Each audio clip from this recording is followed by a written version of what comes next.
Welcome, everyone, back to the Canadian Real Estate Channel. As always, I'm your host, Matt McKeever. I think this is episode number 9, if I remember correctly. We've got another full panel of guests to join us tonight. We're going to be talking about everything Canadian real estate related. If you've got any questions, comments, let us know in the comment section here on YouTube or Facebook, wherever you're watching. We always love answering and fielding any questions you guys have. And the whole point of this is bringing on local experts so you can pick their brains. The first one I've got here is Chris. Hey, Chris, how are you doing? Good, Matt. How are you?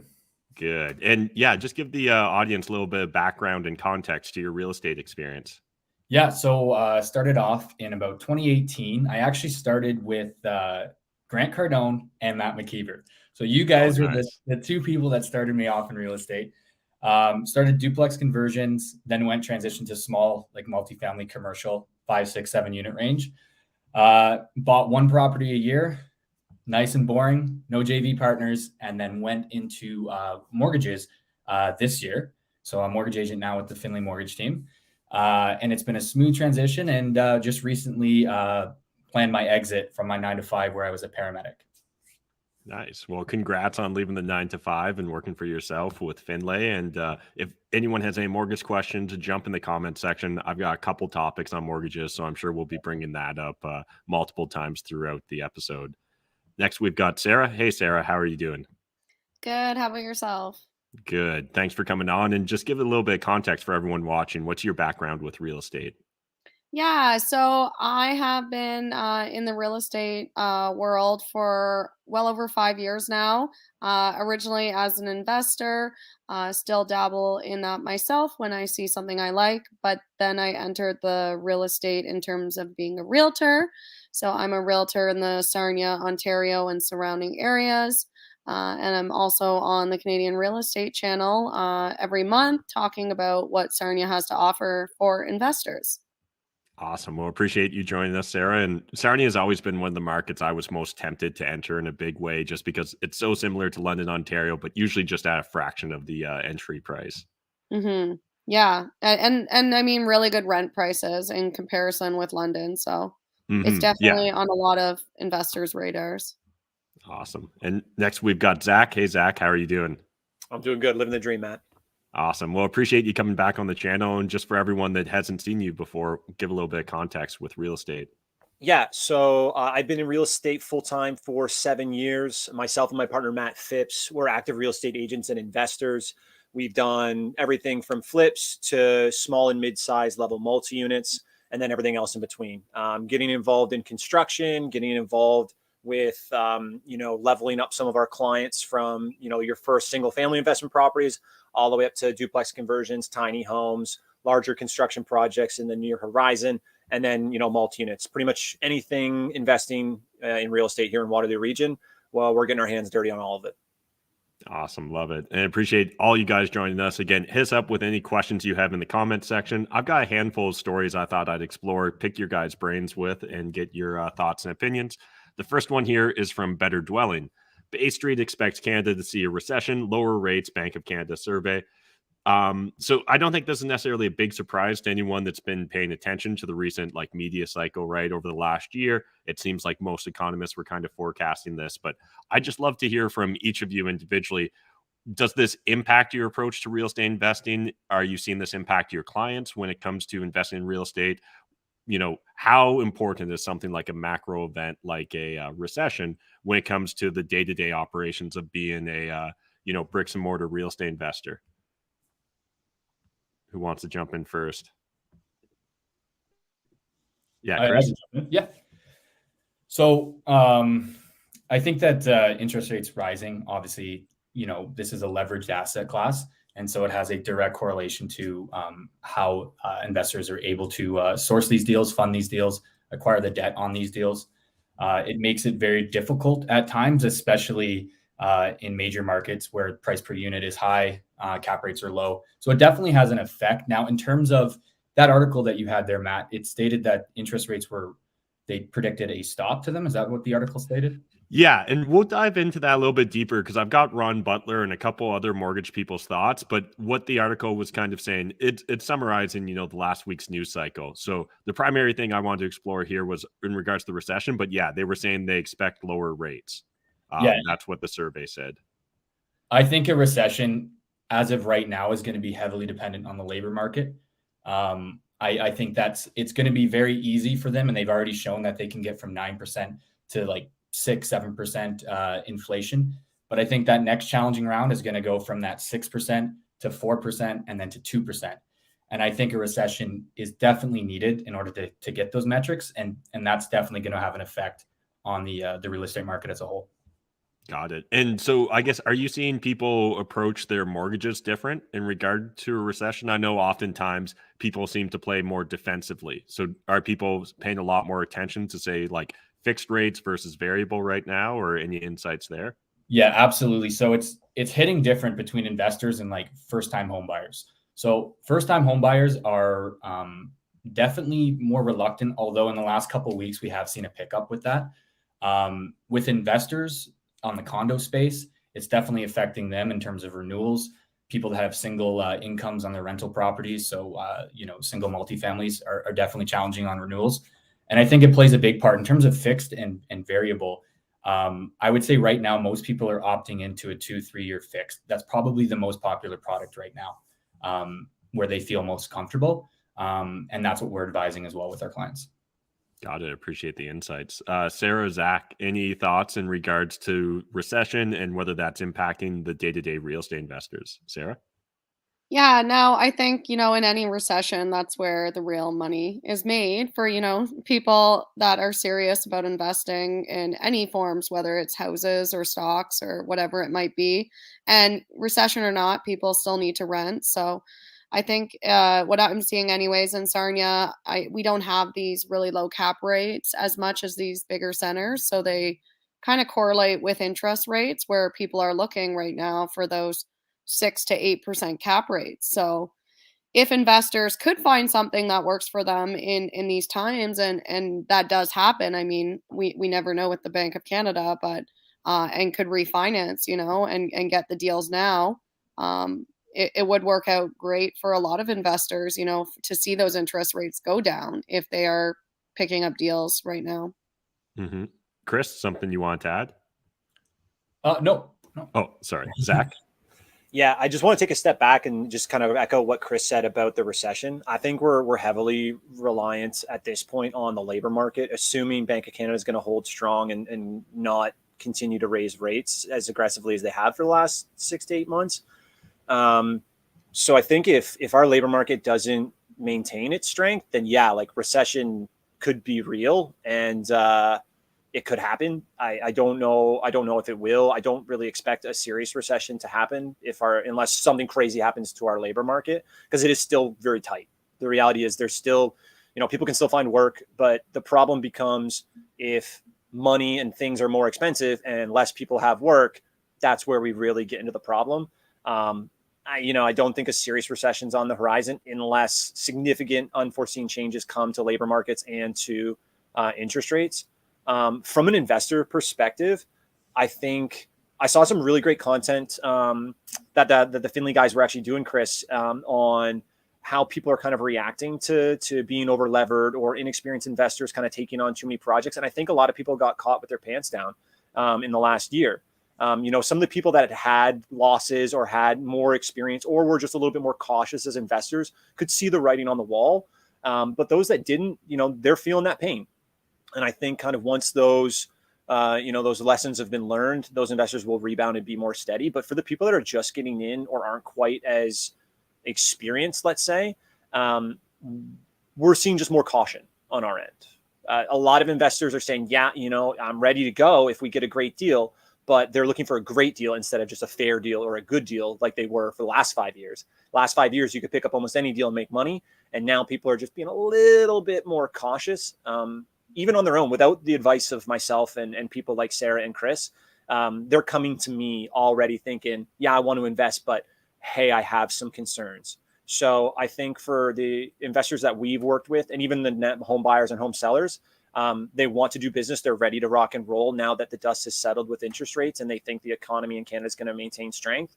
But they're saying, you know what, let's just err a little bit on the side of caution, which is fine. I think that is smart right now. But I also think that there are deals to be had. We're starting to see it even in the last week or two. There are much more deals to be had now. Seasonality, yeah, but just a little bit, numbers are starting to look, a little bit more favorable than they have, generally speaking, at least in my market.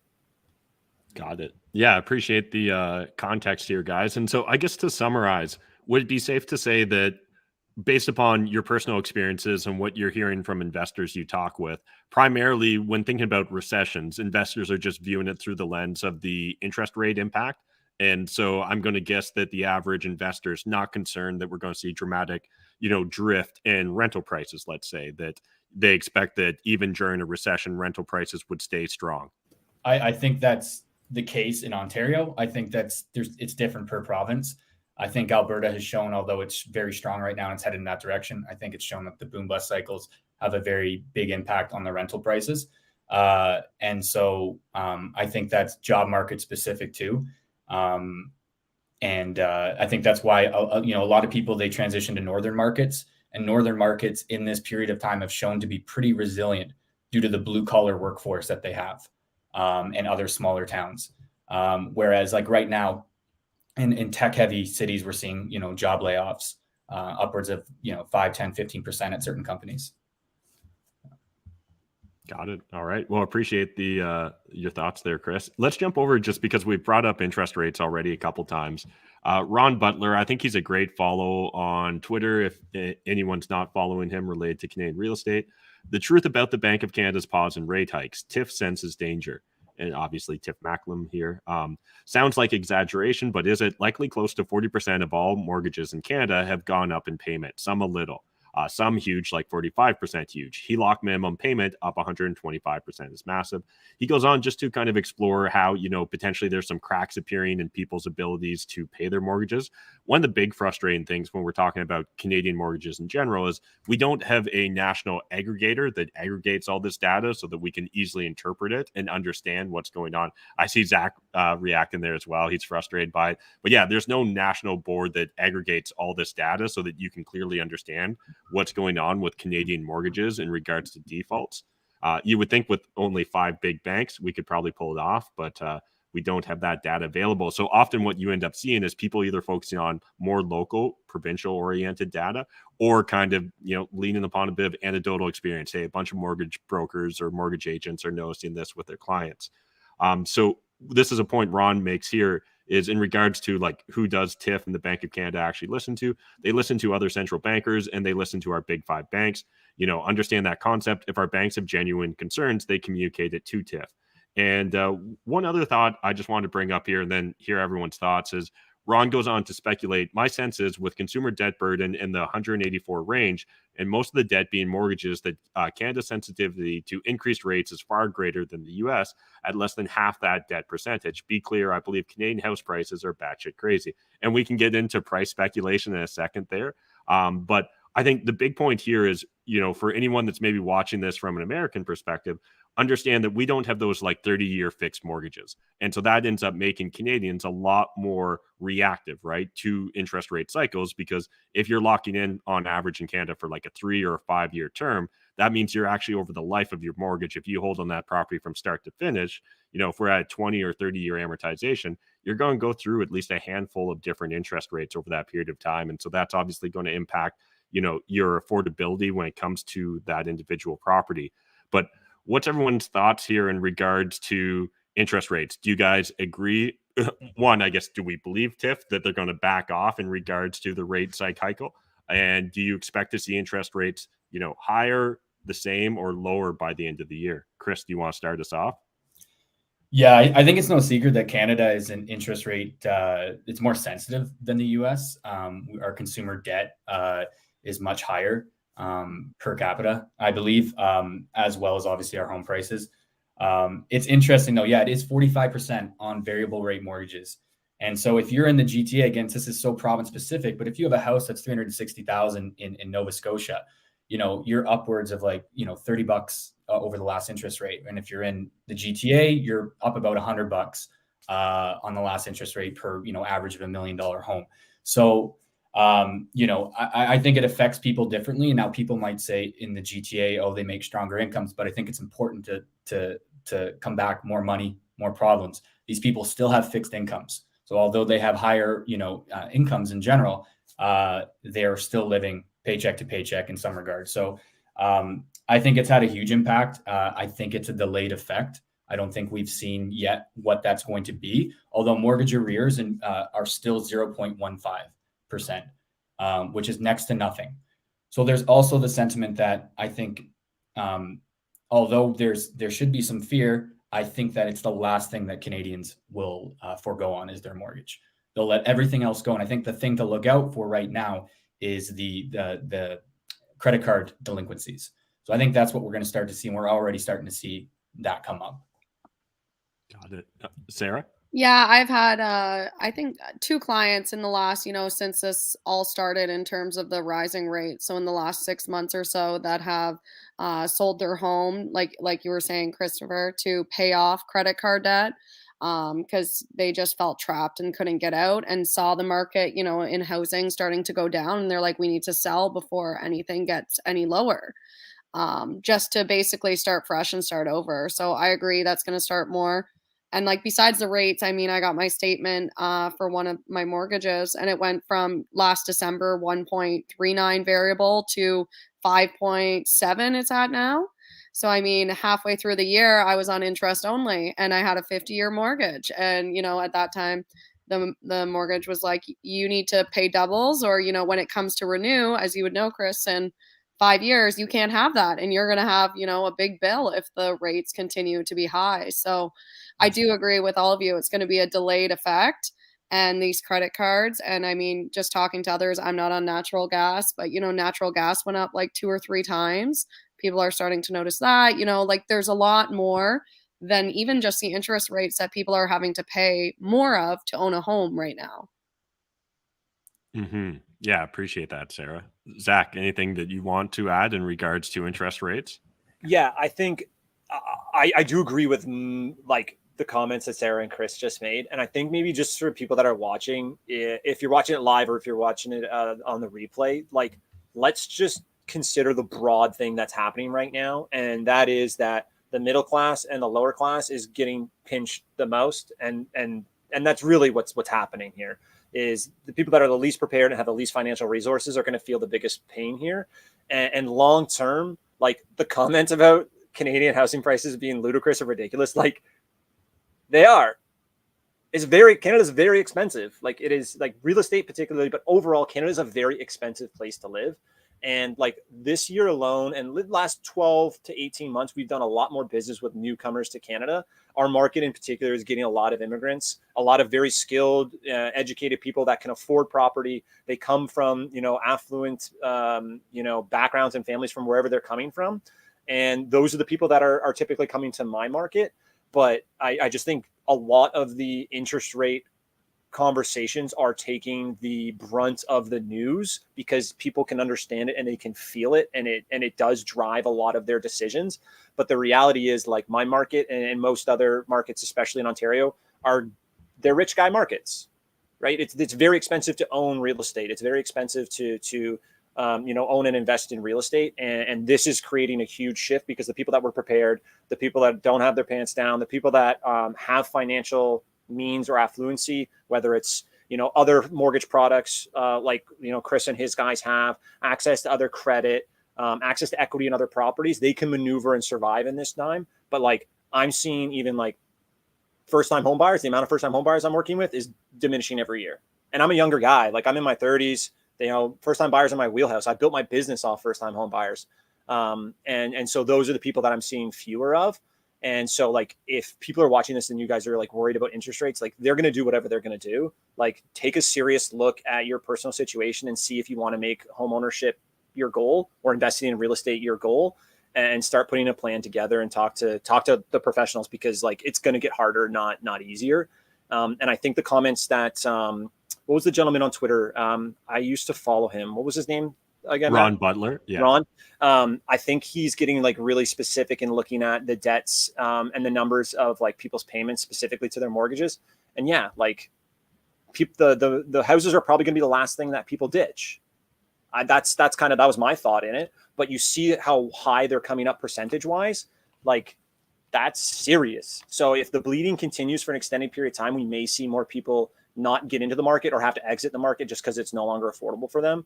But, Chris is absolutely right. And Sarah too, like interest rates do drive, Canadian real estate, Canadian economy a lot more so than maybe some other comparable nations like the US or over in Europe. But like you look at more mature markets than Canada, people don't own homes, they rent. What do you think we're heading for, right? Yeah, appreciate everyone's insights. Before we move on from interest rates, just real quick, interest rates end of the year, Bank of Canada, do you expect it to be higher than where we currently sit, at the same rate that we currently sit, or lower than where we currently sit? Because everyone loves it when we open up our crystal balls. Chris, can we start off with you? Yeah, I believe that they're going to stay right around the same. I don't think they're going to raise them. Not a crystal ball, just my opinion.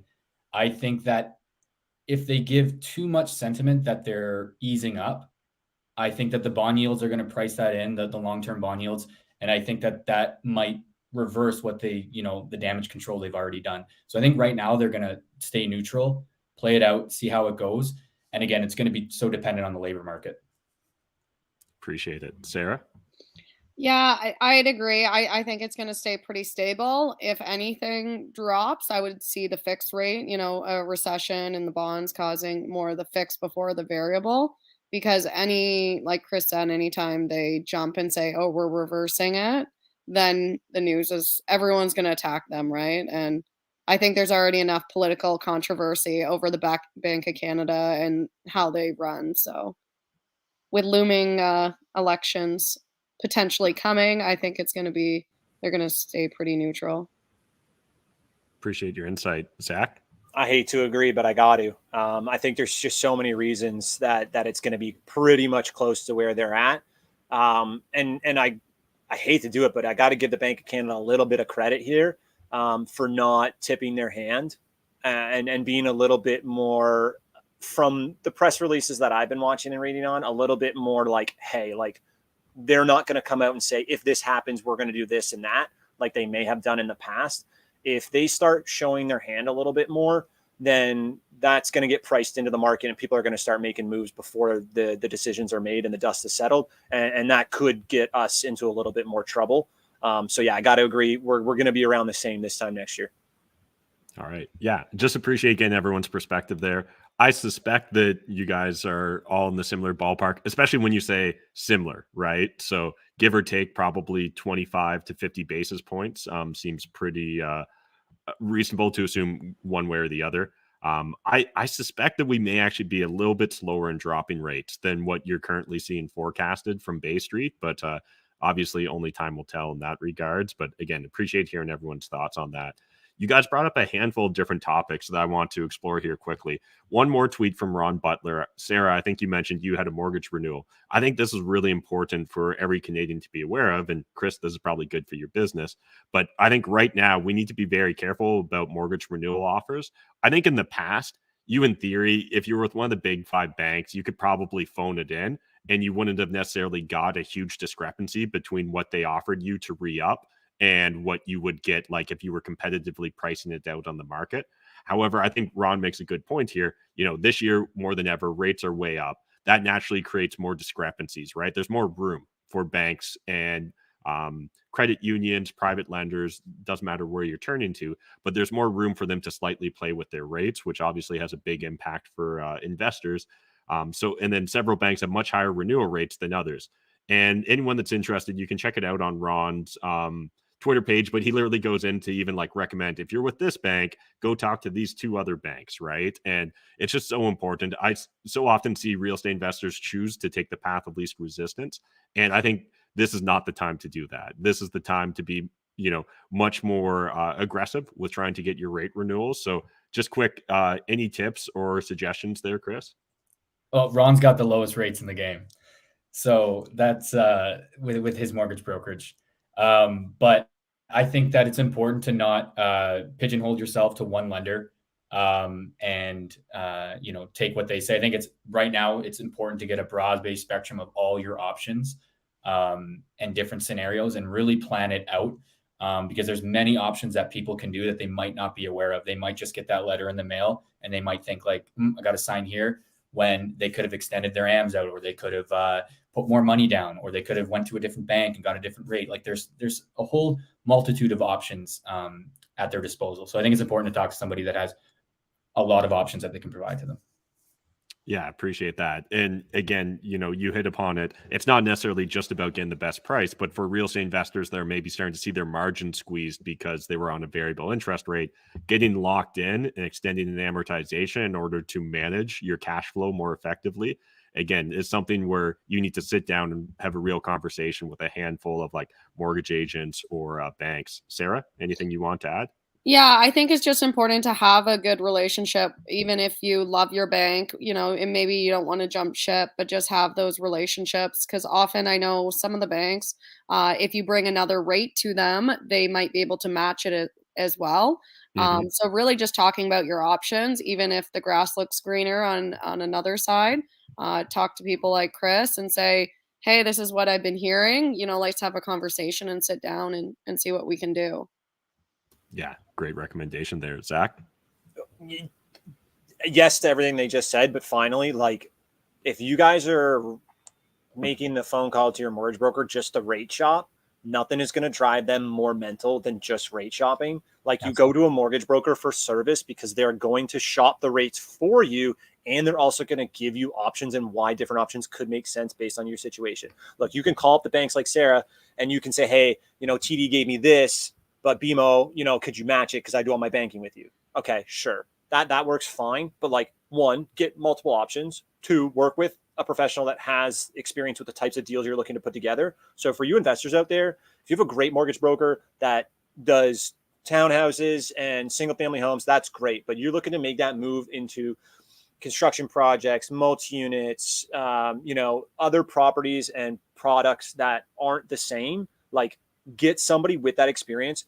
Even if it costs you just a little bit more or it's a little bit more difficult, like, it will save you so much time and energy. But also as an investor, for like me and my clients, like, we're straight up just telling our people, like, get multiple options, because things are changing so quickly and so dramatically. Just like Ron said in his tweet, and you mentioned, Matt, is like 2-3 years ago, the market's heading in a consistent direction. All the options are going to be pretty much the same because everybody's moving the same direction with certainty. Now we're not all moving the same direction with certainty. So people in the financing world are trying to figure out where they fit in. Can I take market share? Can we make more money? Is there more meat on the bone? And you just got to rely on people with experience with your type of product and property. So like, yes, get options. Yes, talk to people with the experience with your types of deals, because it's going to make a huge difference when there is a little bit more uncertainty kind of mixed in the market right now. And Matt, I'm sorry, go ahead. No, I'm just saying, like that's what we're doing. Like, we have multiple people that give financing options to us and our clients, and we're just upfront and honest with them. Hey, we're investors. We need options because we have lots of things going on, lots of different products and lots of different properties and situations. Like, here's my situation. Can you help? And if you're open and honest with your people and you're talking to people that have experience, like, you will get good service. And at the end of the day, you could save yourself a ton of money or just a ton of headaches on the back end when you are looking for refis, when you are looking for other types of products or purchases. Just set yourself up for success, guys. Do a little bit of homework up front. Yeah. And along with that, with the homework section, we're getting, it's often first-time home buyers. The more they talk about it, the more their phone picks it up, things of that nature. And they start getting these products that show up on their phone, rate relief products, ultra low interest rate loans that are like in the 3s right now. And so we get a lot of people coming to us with those. And I just want to state with those, it's very important not to just go back to the rate, because you'll have a 1% breakage fee if you don't renew with those lenders. Things of those natures, you'll have lawyer fees, and all of that adds up. So it's important just to get a professional's opinion before you go ahead and just go direct to these monoline lenders. Yeah, so it's definitely important to understand, are you comparing apples to apples, right? Yeah. Oftentimes, especially newer investors, get solely hung up on the idea of what's my interest rate. So I kind of want to explore this with you guys. You guys haven't specifically said this, but I suspect I could bait you into agreeing to the premise here in this next tweet. And it's something that regularly comes up on the YouTube channel. So we had the quote from Ron Butler where he was saying that real estate prices here in Canada right now are batshit crazy. Zach, you agreed to it within certain context. I don't disagree either. And yet oftentimes what a lot of real estate investors or real estate professionals will immediately bring up is, 500,000 immigrants are planning to come to Canada in the, on a yearly basis for the foreseeable future, potentially could even increase from there. And those people need to live somewhere. And it does present an interesting quandary, I think, for policymakers, because they put themselves between a rock and a hard place where their average Canadian family, the average household, absolutely will not vote for policies that are going to make housing more unaffordable. They all want to, they all have the dream of owning a house, but every single household that already owns a house has no interest in seeing any of their appreciation eroding either. And so I got this tweet here from Stephen Punwazi. How bubbly is Canada's real estate? The average person's investment thesis is that immigrants will share tiny spaces and pool their money to rent, thus driving rent and prices higher. Canada is hoping for indentured servants 2.0. And if you guys want to get into some political commentary, there's lots of comments in the comment section there. But I do think that this brings up an interesting, moment of reflection for real estate professionals and real estate investors here, which is, presumably a lot of politicians are going to want to push towards more affordable housing. And yet we've got lots of red tape and regulation that's going to make sure that your cost of replacement is unlikely going to drop below or significantly below the cost of what's currently available in the market. At the same time, we're constantly hearing about generation of people, the millennials and anyone that comes after the millennials that maybe will be priced out of the real estate market. So what's everyone's general thoughts here? Do we think, is this literally Canada's plan and policy, is that real estate can always go up because we're such a small market and we can simply flood it with demand via immigrants that will want to come to Canada? Or do we think at some point in time there is going to have to be a real reckoning when it comes to Canadian real estate prices? Zach, I think I saw you on mute first. So my first year uni or first year college, I studied international business. And one of the projects was regarding age distributions in developed economies. So, that basically you look at the age pyramids of economies, how, you're 65 to 75, how many percentage of your population is that? What about people under 18? And like, Canada's old. Canadians are old. Baby boomers are getting old. We need to and we're having less kids, like most of the world that's developed. Most of the developed world is old and not having as many kids as they were 20, 30, 40 years ago. So immigration is necessary for us to maintain, not just grow, because there's, people like me are having less kids. It's expensive. And if you want a lifestyle, it's challenging. And so if we need to bring in more people to just sustain, let alone grow our economy, okay, that logically, that makes sense to me because we're having less kids.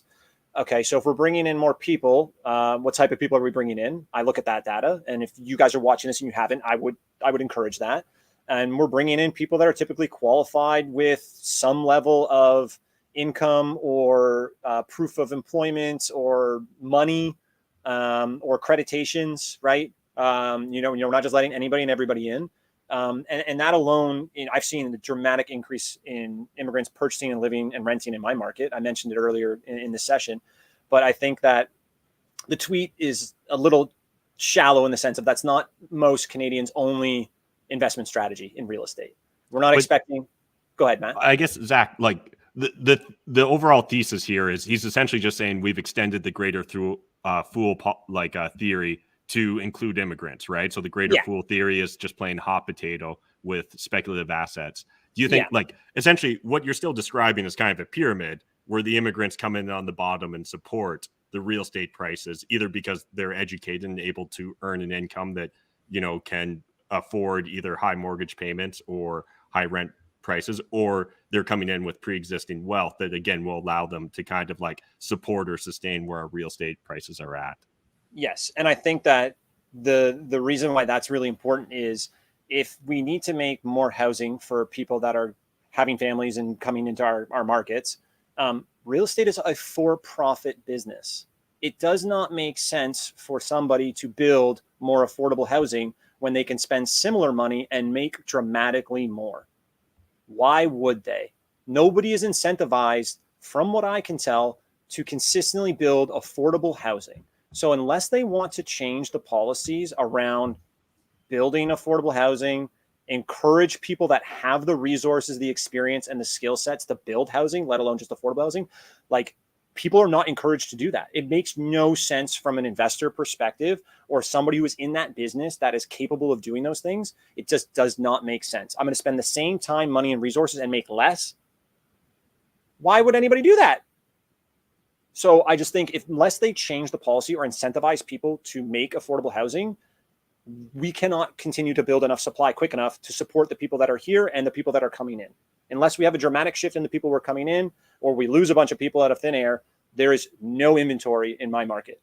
There hasn't been inventory since I've been in the business. In a lot of big markets in Canada that drive the real estate economy, there's pretty low inventory for most of the stuff that I've seen. And yeah, it's changed a little bit in the last 12 months, but consistently since the 70s, from the research that I've done, building affordable units and building enough units to keep up with inventory consistently has been a problem. And they haven't done anything in 50 years to make that any better. So I would be looking for people to make dramatic changes in policy to encourage people to build more housing and more affordable housing. Until that changes, we're going to have low inventory. Prices are going to maintain or go up. Yeah, appreciate that, Zach. And just before moving on to anyone else or a different topic, appreciate everyone in the comment section. I see some really interesting chatting going on in regards to interest rates and kind of speculating towards what the future holds. Really appreciate when everyone here makes it a two-way conversation. So love the comments. We'll definitely hit upon any of the questions and comments near the second half or end of the show. But Chris or Sarah, anything in regards to either like expanding on Zach or thoughts towards the way Stephen so succinctly summarized what's going on here in the Canadian real estate market? Yeah, I agree with everything Zach said. That was very well put. And just to carry on from that, the government, along with CMHC, has tried to implement some changes recently with like the MLI Select program to incentivize people to build affordable housing or repurpose buildings through extended amortizations and higher loan to values to make it more profitable for them to get into this. Has that done that, or have we seen any realistic effects from these new programs? No. And again, unless you're going to make money off it, I don't see people building apartment buildings. They'll continue to build condos. And even at that, that's going to be slowing down, as we've seen as well.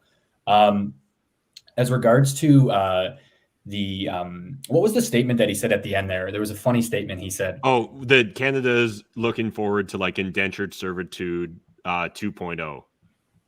Yeah, so essentially just becoming a renter's nation of some sort is that what he's implying? Yeah, and maybe just extending it even further. That essentially we're going to bring in immigrants, and ideally they'll become our indentured servants for the foreseeable future, because essentially they're the ones that will like prop up the economy, as Zach kind of described, but also through propping up the economy, they're essentially propping up the real estate market as well. And I think we have to hope for that. To be honest, I think we have to hope that has to come into our country, because the most important real estate in the world is human capital, and every country is fighting to acquire enough resources and human capital to be able to sustain that economy. So I think that is important. What their motives are behind that, I mean, I that's beyond my pay scale. But I think that's important to have people continue to want to come here as long as the job market's strong. That's good for everybody. Is it going to be tough for new home buyers and people that are having a hard time qualifying, not making enough money? For sure, it's definitely going to be tough for them to compete with some of these people that come here. But I think that it's important to keep Canada going. Appreciate that, Chris. Sarah, anything you want to add?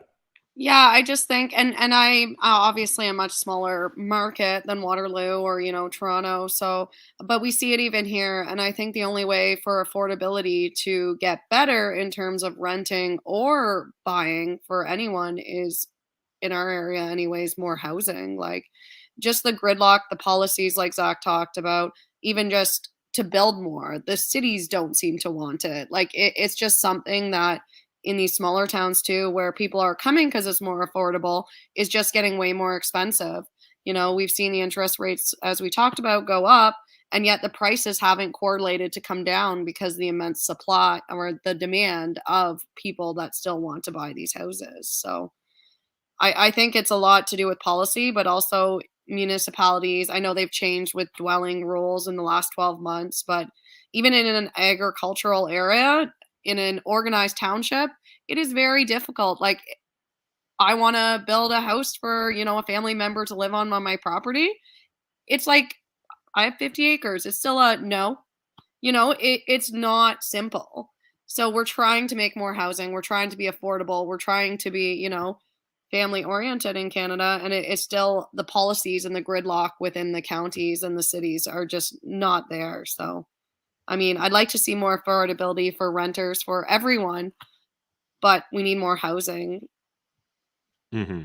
Yeah, appreciate that. And definitely appreciate everyone giving their kind of nuanced take on all this. And I don't find much to disagree with. I see some great chats going on in the comment section as well. So if you guys go way back on the YouTube channel, I think probably 3 years ago now, there's a video where I do a deep, in-depth analysis. I see the subject of rent controls came up. And there's a lot of economic data out there that I think really refutes anything around rent controls. So anyone that's interested in that, go check out that YouTube video. I sourced all my, or I linked all my sources in the video description down below there.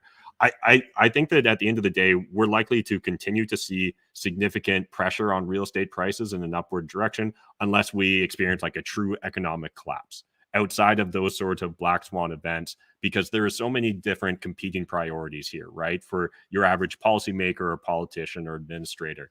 And what we've got right now is, as Zach kind of mentioned, we've got a lot of pressure on, we need to open up the floodgates on immigration to prop up not only our replacement, right, of our existing population, but ideally get our economy growing and even more robust. Arguably, Canada, we've got very low population density. You'd think we'd have lots of space to put everyone, but different initiatives like Sarah was kind of touching upon with like greenbelt initiatives and restrictions. It's even harder these days just to find an unorganized township, right? And we're even seeing like in very rural areas, a lot of the same policies that are implemented in urban districts being brought in. Recently, there was a big outcry in Calgary where a very rural area all of a sudden was having similar restrictions where this is kind of tangential, but it's just so bizarre that you could only own 2 or 4 laying hens, regardless of the fact that you're in a rural area, right? And you had to get a license in order to have your laying hen and stuff like that. And growing up on a hobby, like on a cash crop hobby farm, it just seems absurd to me that that's kind of where we're at right now. But we've got a lot of NIMBYism, right? So there's a lot of people that like the status quo, and they don't want anything to potentially rock that, whether that's more affordable housing, like something like rooming houses, right? That we saw very popular at the turn of the 20th century. Those sort of things now are almost impossible to operate, and certainly almost impossible to launch a new one these days in any sort of Canadian real estate market. And so I forget who brought it up, but it segues nicely into this interesting article from CBC News. More than 86% of London's apartment condos are owned by investors, according to Stats Canada. And this is the whole point. People don't build rental apartments anymore. And so I forget when it was, but if you go back, was it the 1970s or sometime around there, we really changed the way the Canadian government changed the way we were subsidizing the building of rental apartments. And so essentially we've seen that outsourced to individual small landlords rather than incentivizing institutional investors. I'm not saying one's better than the other. Honestly, at the end of the day, most of you that know me deeply know that the only way we're ever actually going to fix the problem we have is to fix the money, right? So as Bitcoiners like to say, Bitcoin fixes this. If we can fix the currency, you can fix the world. But right now, we seem very addicted to cheap debt through fiat currencies and the hidden tax of inflation. And I don't think that's going to change. And that leads into other weird situations like what I'm laying out here in the CBC News article. And I think that that's, again, going to put a lot of pressure where we're going to see your average mom and pop real estate investor potentially demonized by politicians because they're going to want someone to blame for high house prices. They're going to want someone to blame for high rent prices, and they're not going to want to look in the mirror when it comes time to point the finger. And so again, I just want to use this as an opportunity to encourage any of you that are currently real estate investors, aspiring real estate investors, or real estate professionals. This is the time to be very proactive when it comes to interacting and talking to your local politicians or those that are going on to potentially compete to win your vote. Because if we're not careful, I think a decade or two from now, we could really see the collective consciousness of Canadians turned against small landlords. And I think that would be really unfortunate because right now, I believe small landlords are just trying to fill a niche, right? They're a business operator like any other business operator. As Zach said earlier on in the show, they've got no interest in losing money just for the sake of losing money. And that's why we end up seeing things like this, where instead of building affordable rental apartments, we built condos, which essentially aren't going to be rent controlled to a certain extent. And that allows at least some units to become available in the market, but certainly not nearly enough to actually meet our needs or demand. And another tweet here from Ron Butler. He's just kind of pointed out, okay, so it was the 1970s. And so 45 years later, we have the end result. Individually owned condos are purpose-built rentals. And he goes on to explore it. It's really fascinating. Windsor, Sarnia, and Woodstock, over 90% are owned by investors. I think this is all based upon a Toronto Star article that originally posted it, but you can find it in CBC News and a few others as well. So I encourage you guys to check that out. But I kind of want to explore with people struggling right now, potentially to pay their mortgages. I think we're going to see investors and renters trying to get more creative when it comes to covering their cost of living. And I just thought this is kind of a weird LOL topic, but I'd love to hear everyone's thoughts on this. Millennials can't afford rent, so Airbnb is partnering with your landlord so you can earn some money when you're sleeping at work. We need interest rate cut stats, so this makes sense economically. So introducing Airbnb-friendly apartments. So I haven't actually looked deep into this, but my understanding here is it's essentially a partnership between like you, the renter, the landlord, and Airbnb, where you can quickly like flip a switch and Airbnb out your unit, but your landlord essentially is being looped in on the process rather than you necessarily just going for rental arbitrage, as people have covered in the past. Again, we've got certain like restrictions around things like this. So, look into your local jurisdiction there. But I guess, first of all, hot takes on this in general. Do you guys think this will be a trend that will catch on? Renters, landlords, and Airbnb partnering to try and make everyone's lives a little bit more affordable. And regardless of that, what other unique or creative solutions do you think we'll start to see real estate investors turn to if we continue to kind of live in these uncertain times? I don't have any Airbnb experience. Let's say I own an apartment building. I got a 100-unit apartment building, and Airbnb is going to facilitate short-term rentals between my tenants and the units. If I get a cut for that, sure, I'd be a little bit more interested. But the liability alone for a little extra money, it's going to have to give me a lot more juice for the squeeze just to take on the liability. More wear and tear, more utilities, just more people through your building that you have less control over, right? And honestly, like, I really don't think there's a ton of super creative solutions to the long-term problems. Long-term problem is we don't have enough supply. Figure out a way to implement more supply, more affordable supply. And that's got to come at this point from the government level. I would be kind of interesting though. Like, I think these ideas are born out of necessity because this is a problem that are affecting enough people. And once a big enough problem affects enough people, somebody's going to come up with an idea that could shake up a market. But like, I don't mind sharing my place, but I know a lot of people out there, if they own or if they rent, like they don't want other people in their space. People like their privacy, right? But if they don't have any other options financially, or if there is so few options for people to actually stay in, a decent place, then yeah, something like short-term rentals and mixing solutions between tenants, owners, and a service like Airbnb. Yeah, I mean, like if they can build out the infrastructure and fix the liability issues that are the first thing that come to my mind, I'm all down for creative solutions. I just don't think that's going to fix the big problem. Appreciate the insight, Zach. Sarah? Yeah, so I mean, it's definitely an interesting concept. And I always wonder, because it's Airbnb, like how do they get their cut out of that? Because I'm sure they're getting another cut on top of that. In my market, anyways, it's a little different and doesn't help affordability of short-term stays. But Airbnb was banned 6 months ago, unless you live in the home. So, I mean, that has affected a lot of investors who invested in Sarnia to make nice rentals near the waterfront. So I guess what I'm seeing in some of my investors that the money didn't make sense to flip it, as Zach was talking about, some unseasoned and went too tight on their margins, or they're trying over 30-day rentals on Kijiji. So Kijiji is becoming more, important, or Facebook Marketplace, because they need to try and get this short-term rental out, but it has to be over 30 days to comply.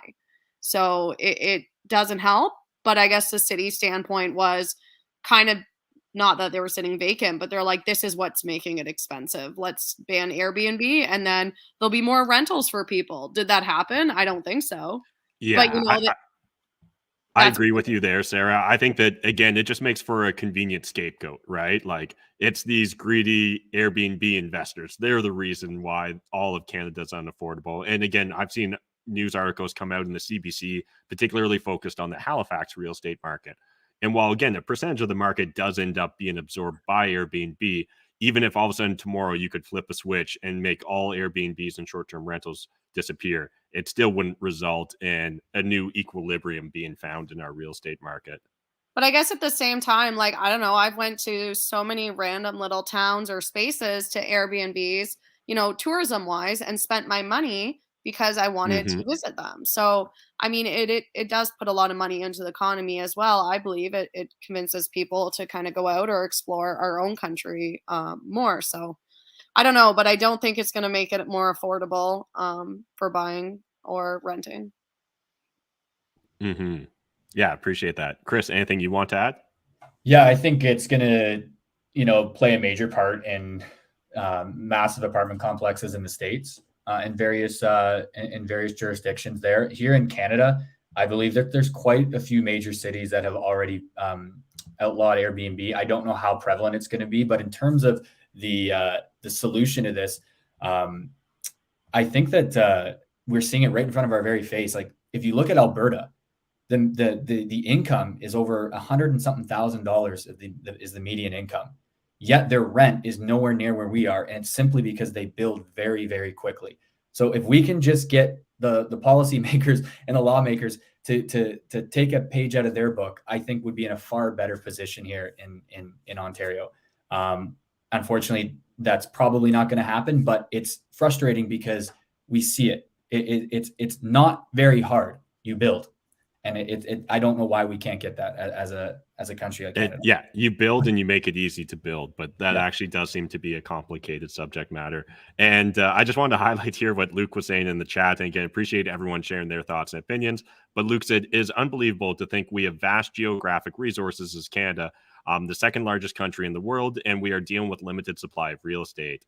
And yeah, it truly is absurd. For those of you that maybe haven't followed me on Instagram, I moved over the last year and a half, right?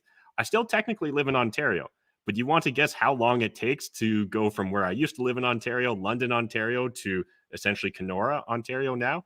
It's about a 24-hour drive. So that's just one of our provinces, and it takes a 24-hour drive to get to where I used to live, to where I live now. And yet we still have affordability issues and a lack of supply when it comes to real estate. And that truly is absurd, right? And it's the byproduct of a lot of different policies, a lot of unintended consequences. But at the end of the day, I think anyone that's turning to government thinking that government will find a silver bullet for this, at best, they will short-term alleviate the symptoms. They are not actually focused on ever curing the cause of any disease. Particularly when we're talking about real estate and affordability. And so, again, if we ever truly want to solve this problem, we'll have to look for truly unique and like first principles thinking when it comes to finding that solution, rather than assuming like, oh, if we push this lever just a little bit more, if we pull back just a hair here, then magically we're going to find this new equilibrium. I want to real quickly just kind of rapid fire through a handful of the questions and comments we got tonight. Again, we won't hit all of them just because there was so much going on, but I really do appreciate you guys sharing your thoughts and opinion. Jeff was early in the chat, so I want to make sure we give him some of our thoughts. What's your thoughts on Ontario farmland? The old they aren't making any more land approach. So yeah, what's everyone's thoughts? And maybe Sarah, I know you mentioned that you're on 50 acres. Do you want to start us off in regards to your thoughts on farmland? Yeah, I'd say like from what I've seen in farm sales too, like compared for last year to this year, that's like one of the only things that I have not seen go down in price, even with the interest rates going up 4%. And I know often farm rates are higher, right, than what, but the people buying them still have a lot of hands in the game. Like they're big farmers that are buying them. They're not your mom and pop that are buying their second farm for their child. I think during COVID that really exploded our area as well, because we do have a lot of farmland up north. You saw it too. But it was like, well, I don't want to live in the city. You can get 2 acres, 3 acres, 4 acres for that. Well, I'll buy that. So and that's kind of what they all said when they would come and buy what we have is basically, well, you can't buy land, so we are going to buy it. But people often had the intention that they could build more or build extra homes, or because they weren't from here, and it's like, that's not how it works. They're like, there's all this space, why can't I Correct. just put up another house? Yeah. And it's like, Yeah. no, actually, sometimes it will be more difficult in rural areas to build a new house than it will be in an urban center, because for a multitude of policy reasons. But yeah, I think there is a lot of people that get surprised. They think, I can't even see my neighbor, why should I have to worry about any of this? And yet all those rules and regulations will still apply. Oh yeah, they're like, oh, it's an acre, 150,000 for an acre. Yep, we'll buy it and we'll build five, a condo. And I'm like, no, the conservation won't even let you do that, because you could have one septic tank. Like, yeah. So yeah, it's yes, they don't build land, but it's what value do you give it, and where is that going to go in the next 20, 30 years. Yeah, and I think when talking about farmland, obviously I think there's a variety of different assets that we could be in theory talking about here, but I would kind of group it into two. One is just like pure raw farmland. The primary use case is going to be for farmland. The other is either going to be like hobby farms or recreational properties, or the opportunity to potentially redevelop or rezone down the road. And when looking at the, just farmland as a pure investment perspective, or the hobby farms, I think both of them actually present some really unique opportunities right now in our market. But I think you need to be very time insensitive. So I think you need a low time preference here, because again, oftentimes you're not dealing with a ticky-tack house on a cookie cutter lot that there's thousands of comparables on and will be necessarily easy to get a mortgage on. Again, if you are on septic, you could be on a more unique heating system, things of that nature can all add complexities to the deal. But one other thing for people to understand is, again, similar to with like CMHC, we've also got different incentives, right? There's like Farm Credit Canada and a host of other organizations that essentially try and make it easier for people to afford actual farmland for productivity use. But something that I've noticed over the last 20 years in particular is there's a lot of other use cases actually for this farmland that people sometimes overlook. So yes, it's farmland. You in theory could rent it out and make some money off of renting out that farmland, or more often probably operate it. But there's also a lot of people now that choose to use it for collateral, because oftentimes farmland will be treated very similar to like cash in the bank, or a very decent loan to value, because again, there is so much demand there. And so oftentimes what you'll see is, large construction companies, speculators, things of that nature, actually acquiring huge plots of farmland, hundreds or thousands of acres, just as collateral for their existing deals or future deals and things of that nature as well. So I'd be shocked if we ever see a dramatic softening in farm prices or farm real estate. I also think that we are going to continue to see people being able to live a more virtual lifestyle, right, and telecommute to work. I think that naturally incentivizes people to want to live in the country near Sarnia versus necessarily living in downtown London, Ontario. But Zach, I think I saw you unmute. Any thoughts here? Yeah. So on my mom's side, like 4 or 5 generations of Canadian farmers out like Stratford way. And like I even saw it when my grandparents sold their farm out there, cash crop, dairy. They did everything in the 50 to 70 years that they farmed actively. And I think that farmland, like you said, you need really low time sensitivity and you need to be a little bit flexible. I think that it's a great option for maybe more experienced investors. But again, that's like more experienced and larger scale investors can afford to do those types of investments in real estate. So I don't know. I think it was Chris. He's been really active in the chats. Skinner that brought up the comment, or Shiner. Jesus. Sorry, Jeff. Jeff. Sorry, Jeff. I apologize, brother. But I think like farmland's super interesting. I did want to highlight the Canadian Real Estate Channel had a gentleman out in Peterborough on, I believe around this time last year or even a year before, who had he had a piece of land for 30 years and he went through like developing it. Really, really cool watch. Go back onto the channel and take a look at that. His name is escaping me, but it was really fascinating because he had done a bunch of other real estate investments during the 30 years and then finally got to like really start executing on that project. But it just goes to show like you really do need a long time horizon. Really interesting note. I did not know that it was kind of used more so as collateral. So that is really interesting. But like really tricky to find it, really tricky to make it work just to own it as cash, like crop land, unless you have an insane volume. Because like, I want to bring it back, is like my family in Stratford, like there's a handful of families that own, or big businesses that own all of it. And when their property went up for sale, like most farms of decent size, massive bidding war, and it's literally just, you know, a race to the bottom of who can afford the highest potential price. So interesting investment, but like for most people that are on the channel, it's, you know, a little bit more complicated than the stuff that is readily available to Canadians. Yeah, and I'd say just if you are looking, you know, if you're in the city or not used to farmland, like work with a local realtor or, you know, someone that knows the zoning, like you guys have all mentioned. It's different in mortgages, it's different in zoning. Like figure it out. And I think the saying always goes, you know, farmers around here anyways, you die on the farm. I mean, if you're going to be in farmland, you better like have that motto. It's not, it's going to appreciate in 2 years and 5 years. It's you're holding it for life, or, you know, 30 years. That's a long time.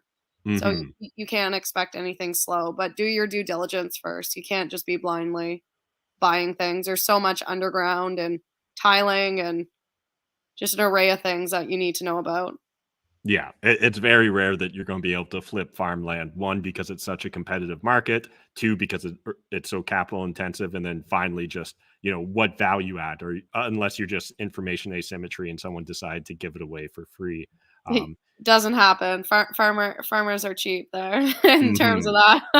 And they all talk at the local coffee shop about who got what for their last. Oh my farm. gosh, my uncle calls me all the time. Oh, do you know so and so's, you know, this and that? I'm like, oh my goodness.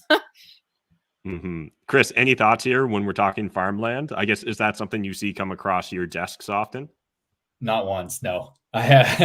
Not something I've dealt with before, but I would say that from what I've noticed in the last few years, it's become very political farmland, and there's lots of regulations. So I'd say if you are getting into this, to know the certain regulations that you might have to deal with, as well as the loan to values on the mortgage side. You're generally going to have a lot more down if you're trying to finance these properties. Yeah, appreciate that.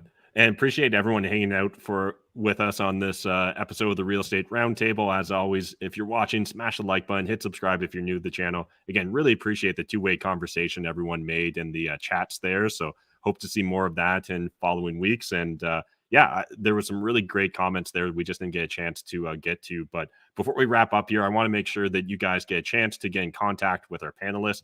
So Chris, if people want to reach out to you, what's the best way to get in contact? Yeah, you can reach me on Instagram at Chris Sayers Invest, or you can reach me by email at chris@thefinleymortgageteam.ca. And all my information's there, and I'm always here to help. Awesome. And just a quick reminder here, guys, as always, when it comes to mortgage agents, don't leave it to the last minute. They actually like it when you give them a little bit of time to price things out and pull together their files. So I know oftentimes people like to leave it to the utter last minute to get a second opinion. Yeah. Be proactive in this market. Yeah, give more than 48 hours, please. Awesome. And Sarah, if people want to reach out to you? Yeah, easiest way is on Instagram or Facebook. She Will Sell It is my handle. So search that and I will pop up. Send me a message and we can schedule a call or an email or whatever's best for you. Awesome. And Zach? And just to be clear, if you do need a file turnaround in 48 hours, Chris will try his fucking best. Part of my life. Try my fucking best. No guarantees, but like, guy moves quick when he needs to, right? So, but don't give him just 48 hours. Don't kill the guy, Jesus. And yes, and Sarah too. She Will Sell It. One of the best handles I found for a real estate agent. I followed before you got your new account going. I really enjoy it. So you guys can find me and my partner Matt at Phipps Britain Real Estate. We're on the channel every month. My personal Instagram is, just look at Britain. There's not too many of us out there. We do real estate content mainly for investors, but we do everything real estate in Waterloo region. And since I recently welcomed my first baby into the world, for donut and baby content, head over to my personal Instagram. I'm happy to share anything about Waterloo region. And I always like a good donut recommendation from people here on the YouTube channel. Awesome. Well, thanks again, everyone, for joining us for this episode. And actually, I'm just looking at the private chat now. Zach, did you want to maybe a little bonus question here, a subject matter? Bonus question. Yes. So you mentioned like economic collapse or black swan event to really be the catalyst for a big shift in our economy and mainly our real estate world here in Canada. If, let's say, a black swan event happened or a major economic collapse in Canada, do you not think that a type of an event like that would impact other, developed and underdeveloped nations directly as well? And would that also make Canada just as appealing, if not more appealing? Let's say a big economic collapse happens and it affects, the global economies. Do you not think that that would make Canada more appealing? Because in the past economic collapses, more recently in 08, 09, we didn't see us get crushed as much as some other nations.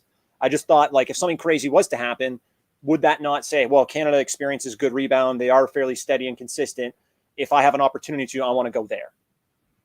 Yeah, appreciate that question. And I guess it probably comes down to exactly how we're defining the black swan event. So I guess for myself, when I'm talking about it, the only way I can see real estate prices dramatically decreasing in my lifetime here in Canada is through like truly a black swan event. So, I would argue that the credit crunch that we experienced or the Great Recession, that maybe is bumping up against the type of black swan event I'm describing, but I would expect it to even be more severe.